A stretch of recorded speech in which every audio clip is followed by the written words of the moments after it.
Bismillahirrahmanirrahim. Assalamualaikum warahmatullahi wabarakatuh. Alhamdulillahi rabbil alamin. Salatu wassalamu ala rasulil amin. Wa ala alihi wa sahbihi wa man sara ala nahjihi wastanna bisunnatihi wa ihtada bihadiyihi ila yaumiddin. Amma ba'du. وقال المصنف رحمه الله تعالى ونفعنا الله به وبعلومه في الدارين آمين. Berkata Imam Al-Allamah Syekh Abdul Qadir Al-Jilani, semoga Allah Ta'ala merahmatinya dan kita mendapat manfaat serta barakah ilmunya. Jangan suka putus asa. Wahai kaumku, jangan kamu putus asa dari limpahan Allah Azza wa Jalla dan kelapangannya, yakni kurniaannya. Kerana sesungguhnya semua itu dekat. Akan datang tidak lama lagi. Jangan engkau sampai putus asa kerana dia pernah berkata, La tadri la'alla Allah yuhdisu ba'da dhalika amra. Engkau tidak tahu, moga-moga dia akan mengadakan sesuatu yang baik sesudah itu. Jangan lari dari bala. Kerana sesungguhnya bala yang diikuti dengan sabar adalah pokok segala kebaikan. Asas kenabian, kerasulan, kewalian, makrifah dan kecintaan. Semuanya berasal dari bala. Jadi jika engkau tiada sanggup bersabar di atas bala, maka tiada asas bagimu. Tiada kekal binaan melainkan dengan asas. Pernahkah engkau lihat binaan yang dibangunkan di atas sampah sarap?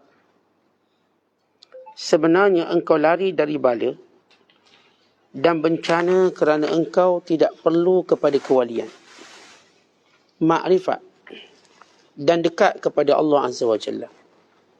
Bersabarlah dan beramallah hingga engkau bersatu dengan hatimu, batinmu dan ruhmu ke pintu pendekatan kepada Tuhanmu Azza wa Jalla. Para ulama, para wali dan abdal adalah pewaris para nabi. Nabi itu umpama tunjangan, sedang mereka adalah penyambung seruang para anbiya. Orang mukmin tiada takut kepada selain Allah Azza wa Jalla dan tiada mengharapkan sesuatu melainkan kepadanya sahaja. Dan dia telah diberikan kekuatan di hatinya dan batinnya. Betapa tidak kuatnya hati kaum mukminin itu di sisi Tuhannya, padahal hatinya itu telah disanjung naik kepadanya. Hati itu tetap berada di sisi Tuhannya, sedang kulitnya sahajalah yang berada di bumi. Allah Ta'ala berfirman, Wa innahum indana laminal mustafain al-akhyar. Sesungguhnya mereka itu di sisi kami termasuk orang-orang pilihan yang baik-baik.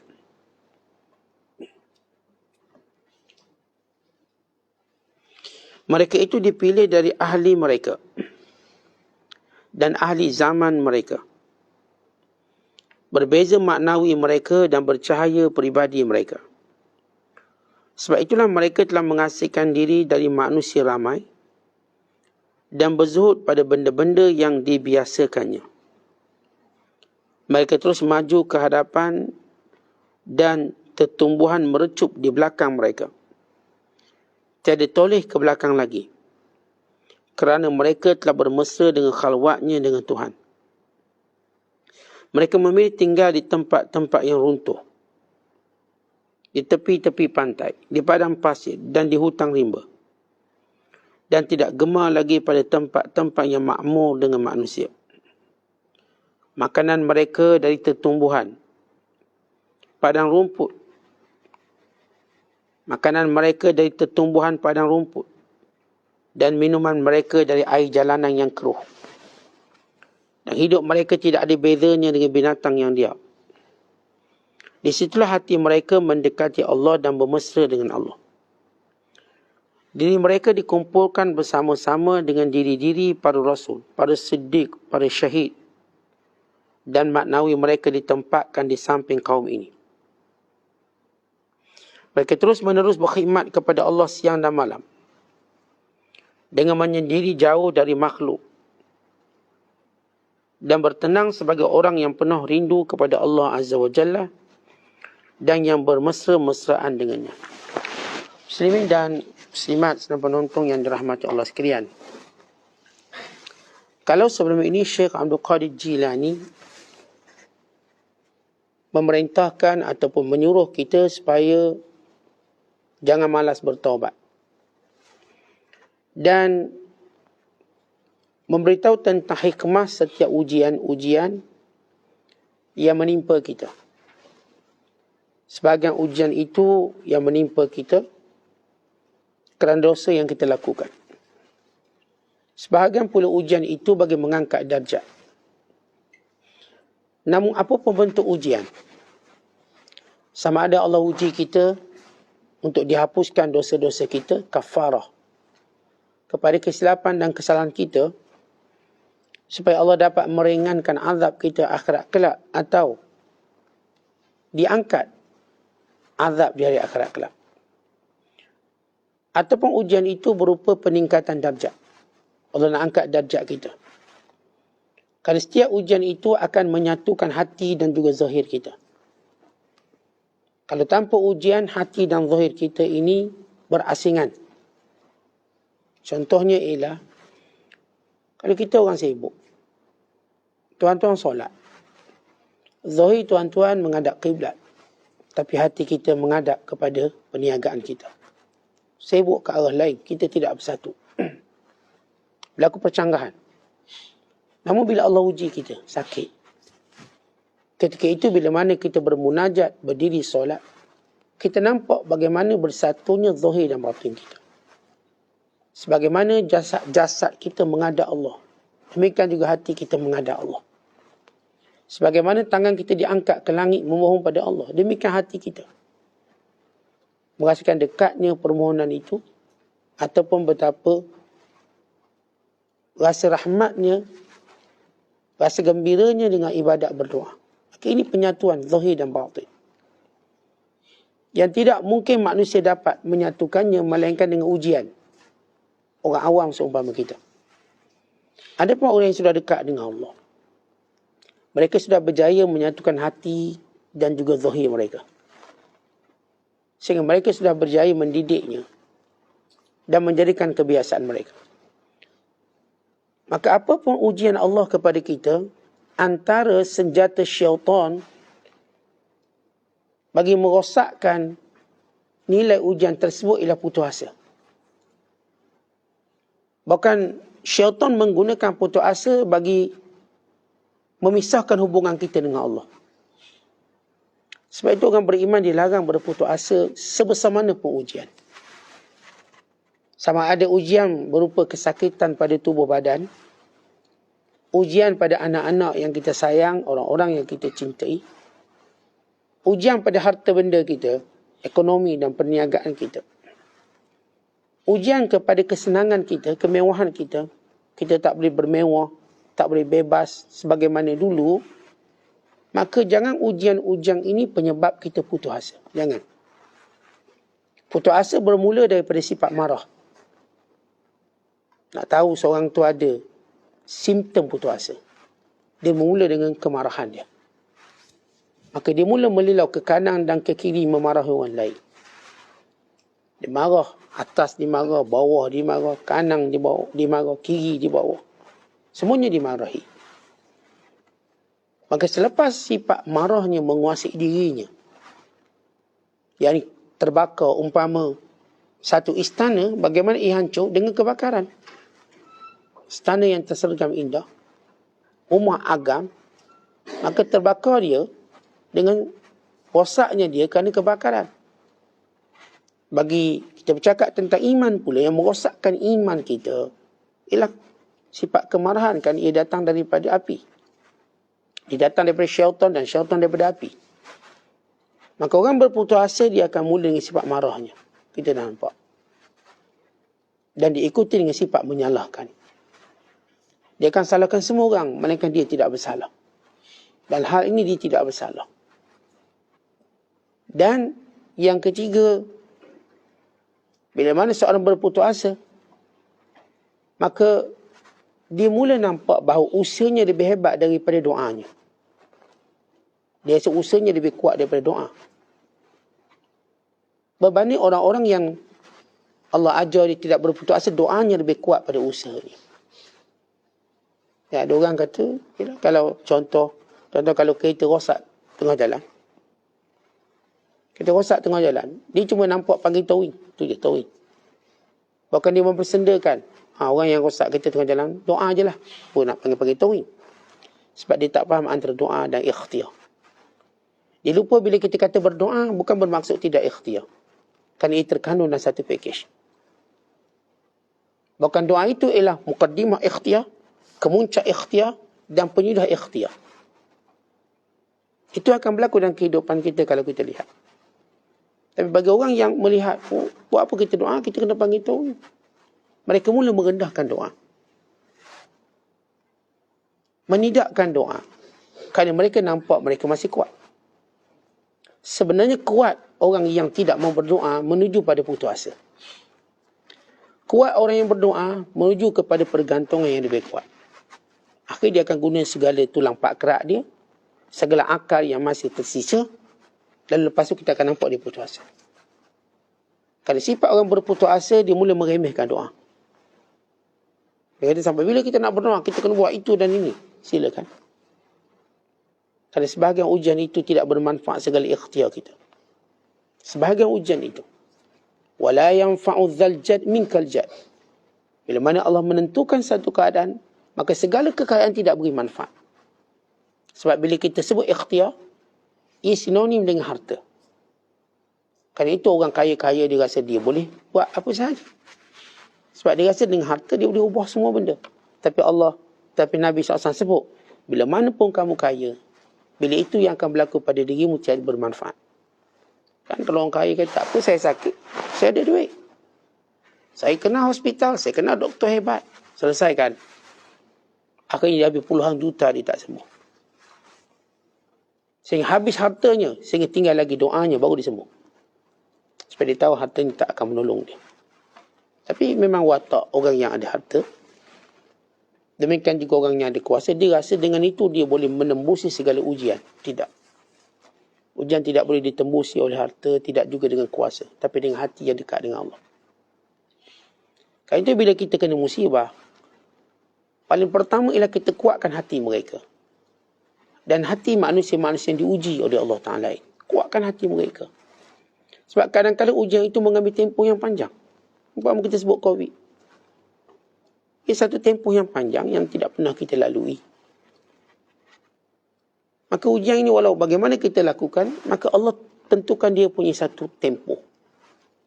Maka tempoh ini sampai harta kita habis, sampai kesabaran kita habis. Segalanya habis. Dan agak suka seorang yang menjadi pemimpin ketika dalam ujian. Agak suka. Sehebat mana pun pemimpin itu, kalau dia memimpin dalam ujian, dia tetap akan dimaki hamba. Dia tetap dianggap tidak berjaya.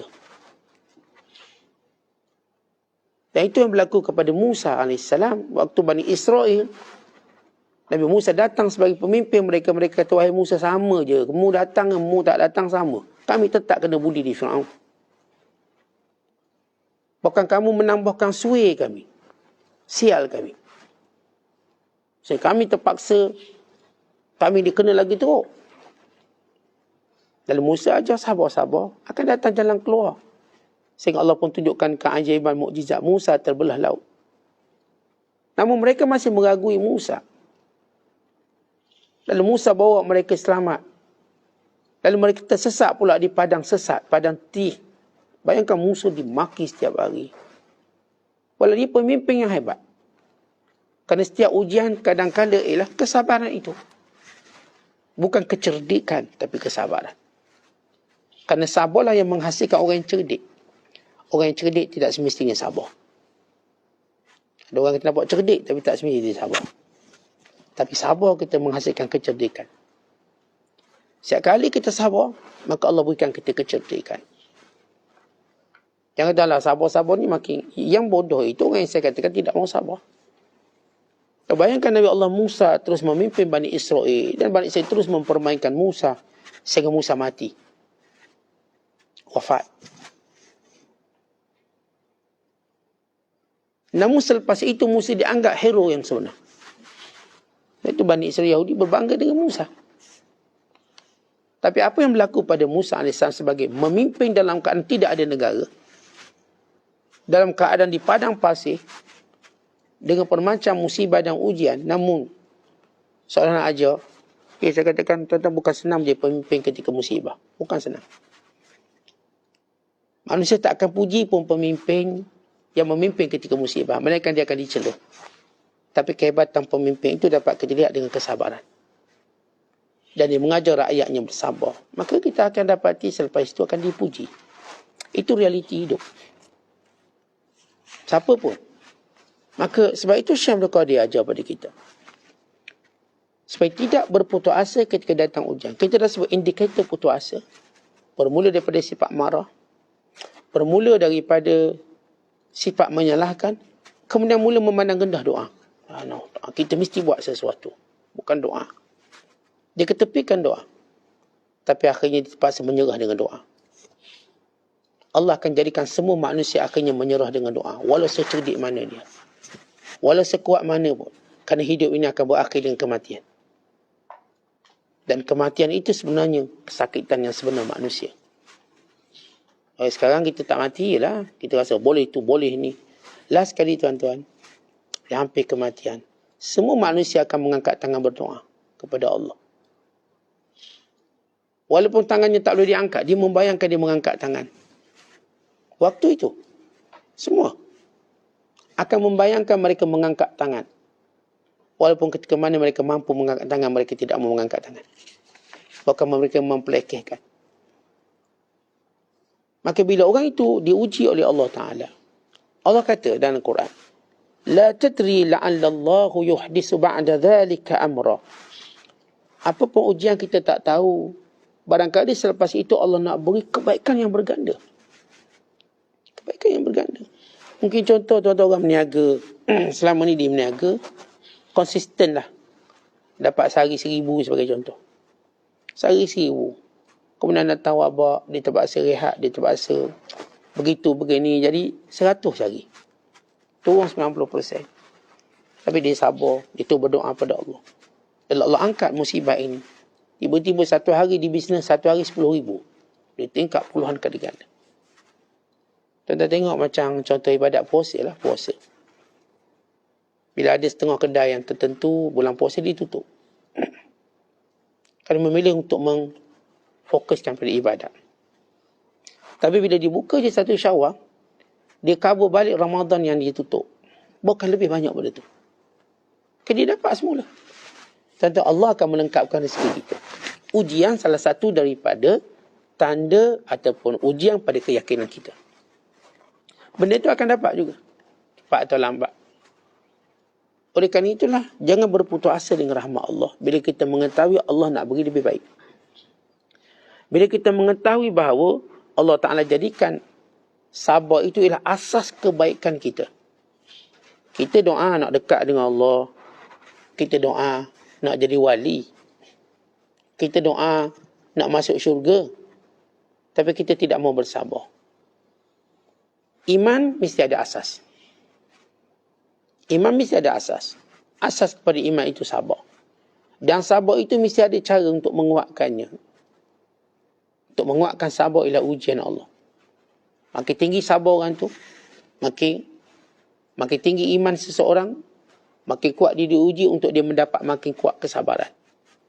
Kerana itu Nabi SAW bersabda, Man yuridillahu bihi khairan yusib minhu. Siapa yang Allah nakkan kebaikan padanya, Allah uji dia. Kalau kita sebut macam ni. Seorang diuji. Katakan dia kena uji penyakit kanser. Yang seorang ni sihat segar bugar. Tak pernah sakit. Lompat riang sentiasa. Yang ni melompat riang. Yang ni pula diuji dengan kanser. Masuk hospital, keluar hospital. Treatment itu, treatment ini, macam-macam. Baik, Kedua-dua ini kesudahan dia sama. Mati. Yang melompat keriangan juga dia akan berakhir dengan kematian. Yang diuji dengan kanser dan penyakit yang doktor kata tak ada harapan. Maka semuanya kesudahannya sama, mati. Maka apa bedanya kita? Bila kesudahannya sama. Sebab itu orang yang bersabar melihat natijah akhirnya kita sama. Kita melihat orang ni diuji. Oh ustaz, seronoknya dia dapat jawatan tinggi. Yang ni mendapat pangkat tinggi. Jangan. Kita punya kesudahan sama. Iaitu mati. Raja mati. Menteri mati. Orang kaya mati. Kita yang miskin mati. Bukankah natijah sama? Mati. Maka bila mati, apa perbezaan kita? Tak ada beza. Orang tak akan nampak beza mayat sakit dengan mayat sihat. Kerana semuanya sudah mendapat benda paling besar, itu mati. Tetapi ada perbezaan di sisi Allah. Ujian yang dilalui. Yang ni diuji dan dia bersabar, maka dapat natijah yang baik.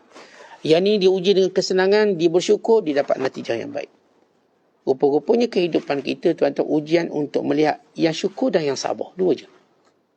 Dia dua benda yang bernilai dekat atas dunia ni. Bukan harta kita, bukan pangkat kita, bukan sakit sihat kita. Syukur ke atau sabar kita? Ada orang yang Allah uji dalam kelompok untuk bersyukur. Maka dia berjaya. Dengan harta banyak dia syukur, dengan pangkat tinggi dia syukur, dengan kesihatan tubuh badan dia syukur, maka dia pun mati. Dia berjaya sebab dia telah berjaya diuji dengan kemewahan, kesenangan. Ada seorang lagi pula diuji dengan kemiskinan, sakit, rendah jawatan dan pangkat. Tapi dia memilih sabar. Maka dia juga telah berjaya dalam kelompok orang sabar. Maka ada dua kelompok yang Allah Ta'ala muliakan mereka. Kelompok sabar dan kelompok yang syukur kepada Allah. Lain daripada kelompok itu, semuanya rugi. Mereka ini ialah golongan-golongan yang berputus asa dengan rahmat Allah. Jangan putus asa. Sebab mereka tidak membina hubungan dengan Allah.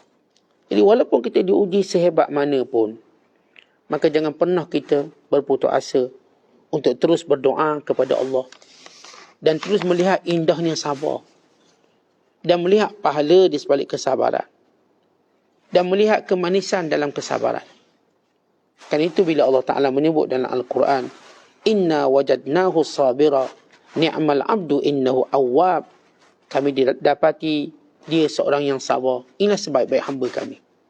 Tentu kita baca kisah Nabi Ayub AS.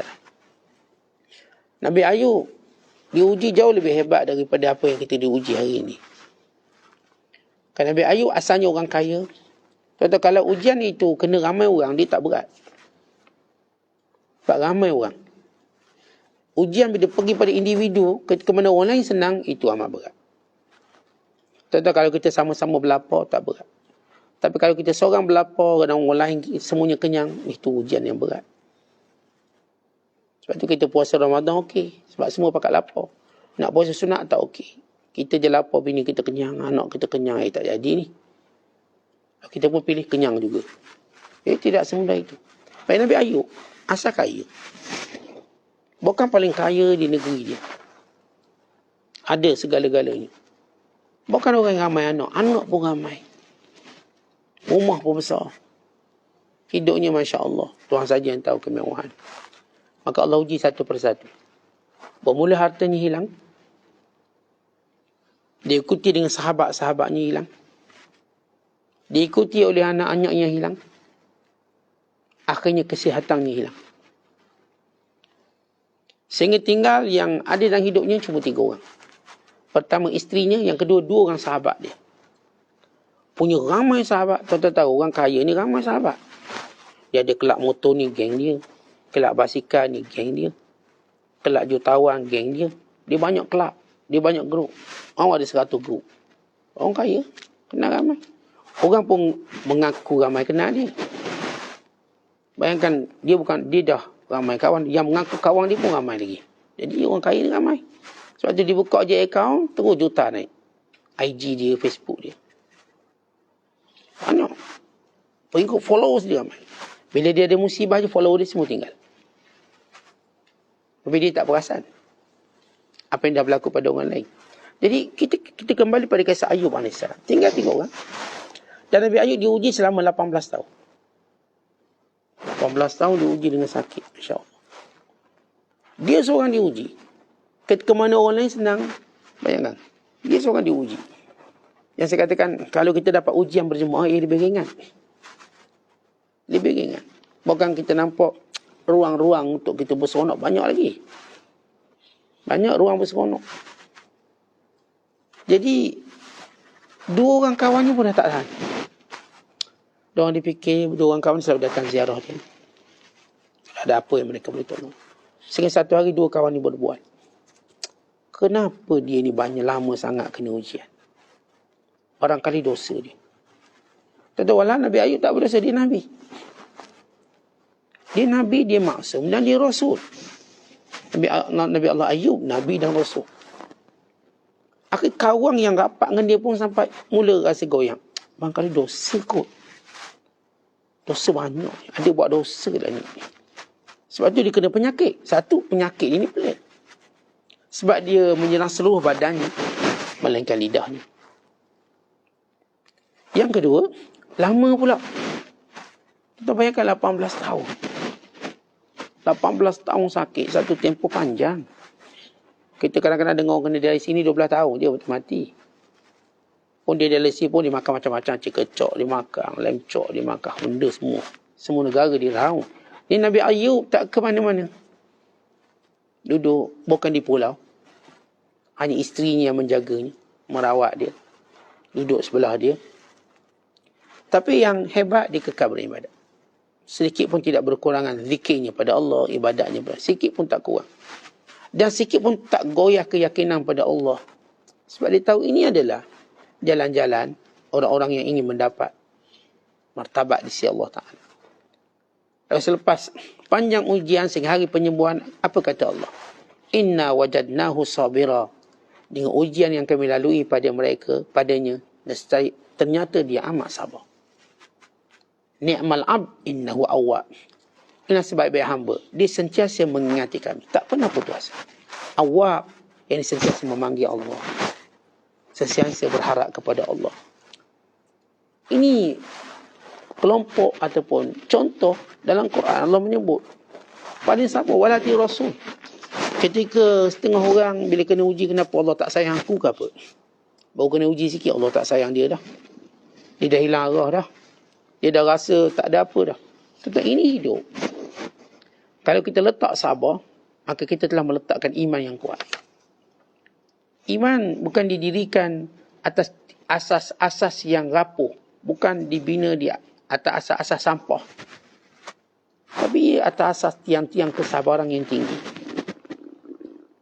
Barangkali kata Syekh Abdul Qadir, kamu tak sabar, aku tahu sebab apa. Sebab kamu tidak mahu langsung mengenali Allah.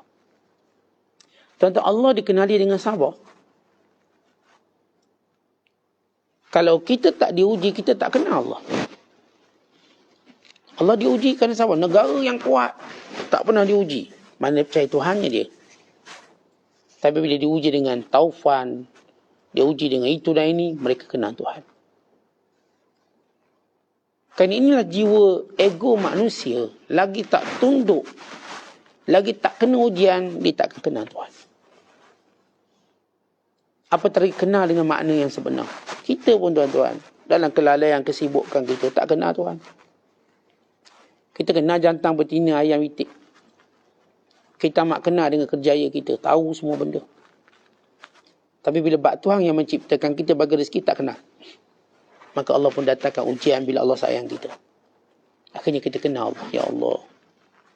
Rupanya kebahagiaan itu bukan pada harta benda, pangkat, jawatan. Kebahagiaan bila berada di sisimu. Kita mula rasa. Ya kan tak ada orang pun dengan apa yang didapat, lalu dia akan rasa bahagia. Tidak. Dia akan merasa kosong jiwanya. Kan manusia kalau tak kenal Allah, jiwanya akan kosong sampai bila-bila. Bila Allah sayang dia, maka Allah datang ke ujian sehingga dia mengenali Allah. Dia orang yang tak nak sabar, kata Syekh Abdul Qadir, sebab kamu tak nak jadi wali, kamu tak nak kenal Allah, kamu tidak memakrifatullah, dan kamu bukanlah orang yang nak syurga Allah. Sebab siapa pun nak syurga Allah, ni laluan dia.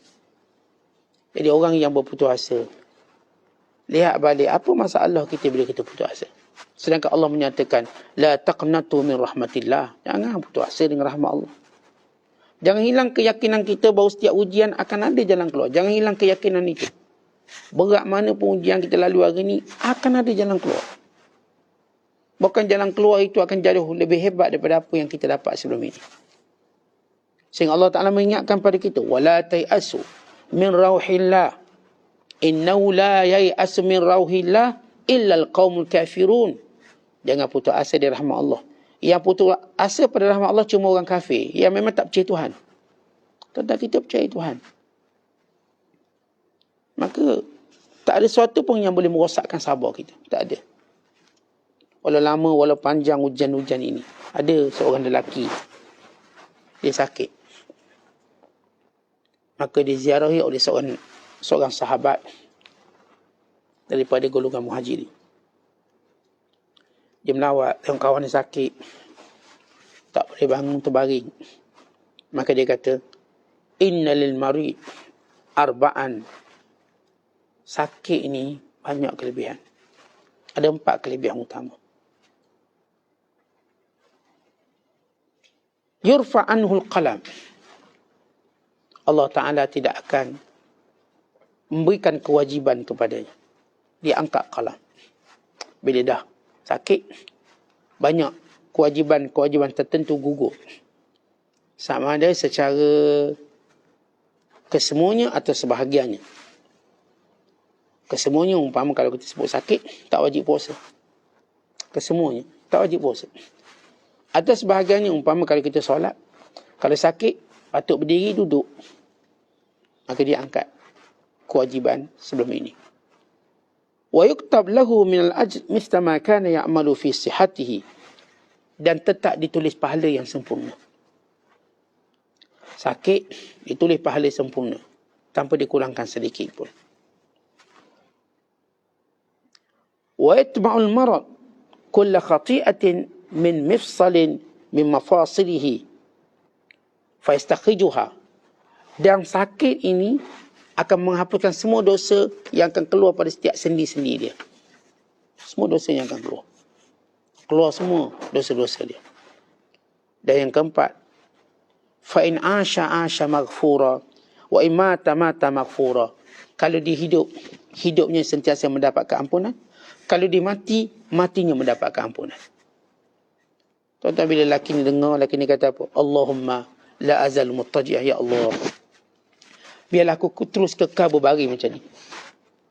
Kenapa nampak lebih 4? Dia angkat kewajipan, disempurnakan pahalanya, diampunkan dosanya, dan hidup dan matinya diampuni Allah.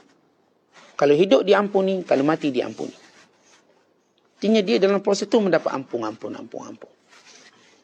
Mendapat kurnia Allah Ta'ala. Dia kata lelaki ni, kalau begitu aku nak kekal sakit. La azal mutaji'an, biarlah aku terus sakit macam ni. Kalau itu tuan-tuan sekalian, mereka para yang dekat dengan Allah, bila tak sakit mereka sedih. Sedih, kenapa tak sakit? Sedih, kerana tiada ujian yang datang, tiada kafarah yang datang. Mereka menilai diri mereka. Dan bila mereka diuji, mereka gembira. Bukan sebagian besar mereka gembira dengan musibah, sebagaimana kamu bergembira dengan nikmat. Kita tuan-tuan orang awam macam kita, gembira dengan nikmat je. Datang musibah sikit je, kita punya sedih luar biasa. Macam tak pernah dapat nikmat. Macam tak pernah dikekalkan nikmat. Kenapa ya? Kerana kita tak tahu natijah kelebihan sabar. Kita cuma tahu kelebihan memenuhi syahwat. Kelebihan sabar kita tak tahu. Maka yang tahu kelebihan sabar, bila datang ujian padanya, dia bergembira dengan pahala dan kurnia Allah SWT. Kemudian selepas Syekh menyebut tentang sebab-sebab seorang itu berputus asa, kemudian beliau berkata, kamu terus beramal dalam apa situasi keadaan, sehingga bersatu hati kamu. Macam kita dah sebut, macam mana hati bersatu. Zahir dan batin bersatu. Sehinggalah kita dekat dengan Allah. Sebagaimana para ulama dekat dengan Allah, para wali dekat dengan Allah. Mereka itu semua pewaris Nabi. Syekh mula bercerita tentang kehidupan mereka. Mereka ialah orang mukmin yang tidak takut melainkan Allah. Tidak bergantung selain Allah Ta'ala. Bagaimana mereka nak takut? Hati mereka di sisi Allah. Mereka tak takut apa-apa pun dalam hidup. Bukan mereka yang disebut oleh Allah. Wa innahum indana laminal mustafainal akhyar. Mereka ialah hamba-hamba pilihan Allah. Di antara ciri-ciri hamba pilihan Allah, tak takut melainkan Allah. Tidak bimbang melainkan Allah. Tidak berharap melainkan Allah. Tidak berserah diri melainkan Allah. Tidak letakkan keutamaan melainkan perintah Allah. Semua dalam dirinya ialah Allah. Mereka ini pewaris Nabi yang sebenar. Bahkan mereka inilah golongan-golongan yang hati mereka dengan Allah SWT. Dan setiap zaman mereka ada. Setiap zaman. Mereka tidak pernah tidak ada. Sebagaimana tuan-tuan yakin orang jahat sentiasa ada. Walau negara itu maju, aman, makmur, macam mana ada orang jahat. Tuan-tuan sebut satu negara tak ada penjara. Itu indikator orang jahat. Ada tak negara dan dunia tak ada penjara? Ada. Ada tak negara tak ada polis? Tak ada. Polis itu tandanya apa? Ada kejahatan yang berlaku. Ada tak negara tidak berlaku pembunuhan? Ada. Tetap ada pembunuhan. Ada tak negara tak ada rompakan? Ada. Pola mewah macam mana pun, rompakan berlaku. Mencuri berlaku.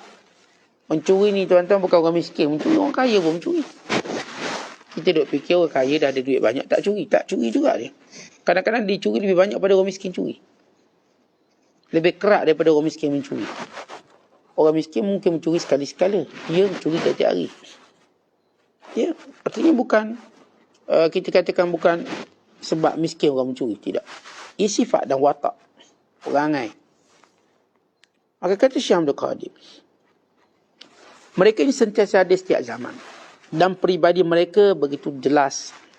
Sifat mereka begitu terang. Dan mereka ini ialah orang-orang yang tidak melakukan kebiasaan yang dilakukan oleh orang lain. Kita nampak cara hidup mereka berbeza. Berbeza sudut mana? Mereka tak menjamu hawa nafsu sebagaimana orang lain. Hidup mereka dalam keadaan tidak bergantung pada manusia. Tidak memerlukan pergaulan dengan manusia. Tentu kalau kita tengok, orang berjaya, antara asasnya dia tak banyak masa dengan orang. Even dia masa nak like orang pun tak ada. Sebab dia sibuk. Dia berjaya. Dan orang pun takut nak dekat dengan dia. Sebab itu tanda tu orang tu berjaya. Dekat, takut. Kalau saya saja nak dekat, kita tak berani. Kita tengok Perdana Menteri, agak-agak sibuk tak dia? Kita akan kata dia sibuk. Kalau kita ada nombor dia, kita berani tak call dia. Kita tak semudah-mudah call. Sebab kita tahu dia sibuk. Orang nama raja. Sibuk tak dia? Kita akan kata dia sibuk. Kita nak jumpa takut. Nak cakap banyak pun takut. Kita dah susun ayat dari awal cakap dengan dia. Dan ini orang-orang yang kita nampak sibuk di dunia. Kita tak berani dekat. Bagaimana orang yang memang ternyata sibuk dengan Allah? Ternyata memang dia sibuk dengan Allah. Maka suka untuk kita mendekatinya dengan tujuan-tujuan duniawi kita. Malaikat untuk kita bersama-sama dengan dia, dengan Allah Ta'ala. Bersama-sama dengan dia untuk mendekati Allah. Tapi untuk dunia kita, kita dah rasa tak mungkin. Maka ini cara kehidupan mereka. Syekh menyebut kadang-kadang hidup mereka seperti binatang liar. Maksud binatang liar ialah mereka ialah orang yang ada haibah, gerun. Dan mereka orang yang sentiasa berkelana, tidak bergantung pada satu tempat. Tetapi bila kita baca sejarah binatang, kita tengoklah. Contohnya gajah, kita ambil gajah. Kita tengok banyak tentang gajah. Gajah ni, kalau dia pergi satu tempat ada air, dia takkan duduk situ. Dia akan bergerak lagi. Cari air lain, kena bergerak lagi. Begitu dia bergerak. Kalau kita lah dah jumpa tempat ada air, duduklah situ buat rumah. Kita, orang macam kita. Nampak tempat tu dah ada benda-benda ni, kita pun buat rumah. Dah tak ke mana dah kita. Binatang liar tidak. Dan kalau kita fikir, kenapa mereka perlu bergerak sana ke sini? Dah ada air, duduklah situ, boleh mandi, minum, berendam. Tak, mereka akan bergerak ke lain dulu. Bergerak lagi. Bergerak. Demikian kehidupan gajah sampai dah dia mati. Dia tak akan duduk setempat. Bergerak. Bila Syekh Abdul Qadir menyebut kehidupan mereka para wali, mereka tidak terikat dengan satu tempat. Tak terikat. Mereka boleh bergerak ke mana-mana. Sebab apa? Pergantungan mereka dengan Allah. Kalau orang tu tak bergerak duduk situ, mereka bimbang kalau keluar je habis kita. Susah dia. Mereka tak berani pergi jauh. Tapi para wali Allah, mereka boleh bergerak ke mana kerana ia bumi Allah. Dan di mana pun mereka pergi, aman mereka sama macam tempat yang pertama. Duduk sini dia rasa aman, duduk sini dia rasa aman. Kenapa dia tak aman? Sebab dia dekat dengan Tuan segala pemilikan, Allah, kepada pemilik pada segala perkara. Kalau kita kan duduk dengan orang yang milik semua benda, kita tenang. Ini rumah dia, ini ladang dia, ini kereta dia, ini bot dia, ini kapal dia, ini kapal terbang dia, kita tenang. Kita naik pun kita tak rasa apa-apa. Sebab apa? Kita kenal owner dia. Kita boleh naik, boleh turun, suka hati kita. Demikian para wali. Mereka mengenali Allah yang menciptakan. Maka sebab itu di mana pun mereka berada, mereka tenang. Dan sifat mereka lagi, mereka sibuk berkhidmat dengan Allah. Yakni beribadat kepada Allah Subhanahu Wa Taala siang dan malam, pagi dan petang. Kerana mereka ialah orang-orang yang penuh rindu kepada Allah. Lihat bagaimana Syekh dibawa daripada yang pertama, jangan berputus asa. Setiap ujian tempuhi dengan kuat, dengan sabar. Dan dicontohkan kita kehidupan sebenar ialah kehidupan para nabi, para rasul, para wali, para ulama. Bagaimana cara hidup yang sebenar. Bahawa mereka tak bergantung kepada benda yang biasa. Kita tak bergantung dengan kebiasaan. Kita boleh sahaja hidup dengan perkara-perkara yang luar biasa. Maksud kita bukan, sebab surau ni ada kita pergi. Tak ada surau tu kita pun tak pergi. Kita boleh membiasakan apa pun yang tak biasa. Kita boleh biasakan. Asalkan kita akan terus mampu ingat Allah Subhanahu Wa Taala. Maka ini sifat hamba-hamba Allah yang sebenar. Wallahu a'lam bissawab. Assalamualaikum warahmatullahi wabarakatuh.